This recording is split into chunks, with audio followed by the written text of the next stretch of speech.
Have you ever wondered how to find a hidden camera in a hotel room or Airbnb? If you said yes, then this video is for you. Welcome to the PI Guide, tips, tricks, and advice for professional private investigators just like you. My name is John Morris. I am a licensed professional private investigator in Colorado. If you travel a lot, you may wonder if there are any hidden recording devices, especially hidden cameras, in your hotel room or Airbnb. I know I am more prone these days to get an Airbnb when traveling instead of a hotel room, as it just seems to be more pleasant of an experience. And if you travel a lot, you may wonder, is someone watching me? I know I get that feeling from time to time, and given my chosen profession, well, I am just naturally cautious and aware of my surroundings.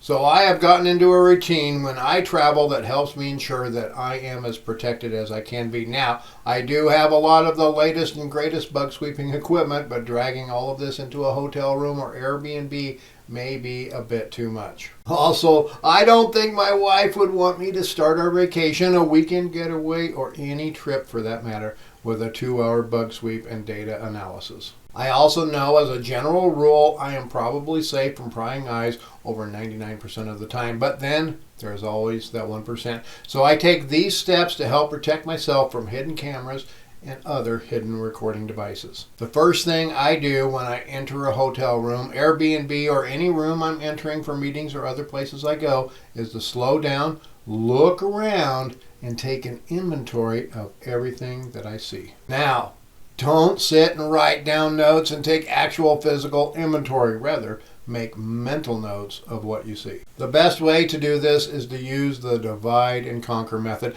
Divide each room into quadrants. I usually go right to left counterclockwise and inspect everything in the room. What I am looking for are things out of the ordinary. I do a systematic and methodical review of everything, looking for suspicious items or things that are just plain out of place. Duplicate items are a good thing to watch for, like 2 clocks, 2 coffee pots, multiple smoke detectors or carbon monoxide detectors, thermostats, and things like that. Now keep in mind, smoke detectors and carbon monoxide detectors can look identical. Many times you will find one of each in a room. Don't be alarmed and don't assume one is a camera. Just inspect both. You also want to watch for holes in the wall, ceiling, and pieces of furniture. If you see any, then inspect them. Get your flashlight out and look into them to see what you can see. Watch for weird positioning of items too. Is something just completely out of place, like an alarm clock on a windowsill, that type of thing? Perhaps it was just mistakenly placed there, or it could have been placed there to get a better view of the entire room. You will want to check mirrors too and make sure they are not two-way mirrors. Now keep in mind, two-way mirrors can be used to watch from another room on the other side of a wall, or a camera could be placed behind a two-way mirror. Now the old school way to inspect a mirror is to place a fingertip on the mirror.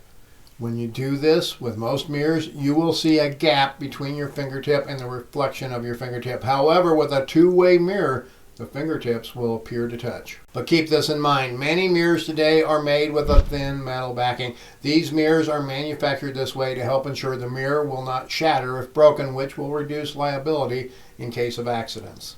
And those mirrors with the metal backing will make the fingertips appear to touch just like a two-way mirror would. So this is not a foolproof test, to be sure. What you can also do is take a flashlight, get close to the mirror, and shine the light directly on it. If it is a two-way mirror, you will be able to see what is behind it. You also want to check every outlet in the room. Look to see what is plugged into the outlet and inspect those devices.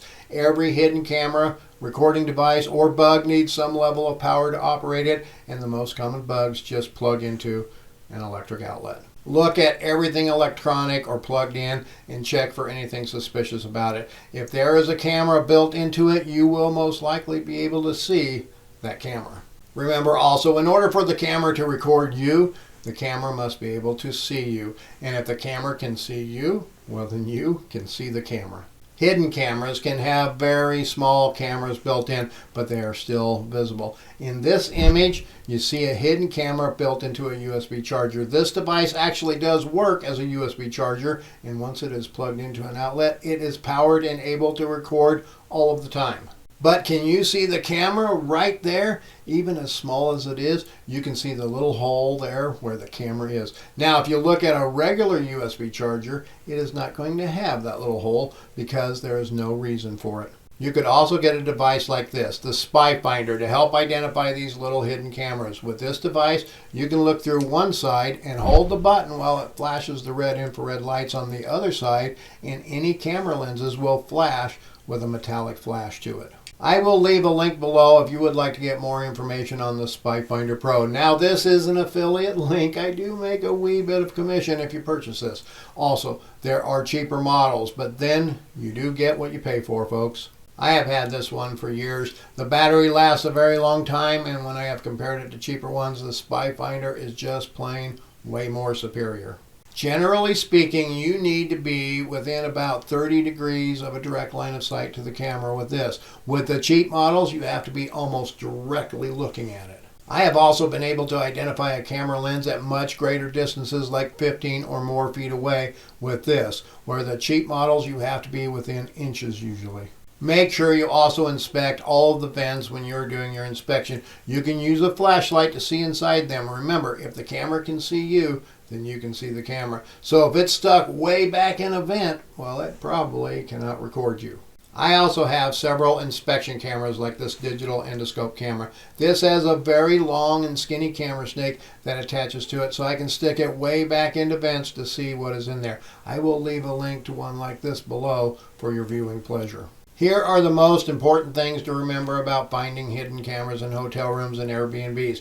First, the likelihood of a camera being in your room is very minimal. I would venture to guess the likelihood is less than 0.1%. But there are those creepy people out there, so I always err on the side of caution and do a quick but thorough sweep whenever I'm traveling. If you find something suspicious, something you are just not quite sure of, then if it is safe to do so without damaging anything, just remove it from the room. If there is an alarm clock you're not sure of, unplug it and put it in the closet or put it in a desk drawer. If there's a coffee pot or any other device that you are not sure of, unplug it and put it in a closet or cover it up. If you are worried about audio recordings, then you can keep some soothing music playing in the background all of the time. Hey, here are 2 more videos I made just for you. And remember, folks, remember, stay safe out there.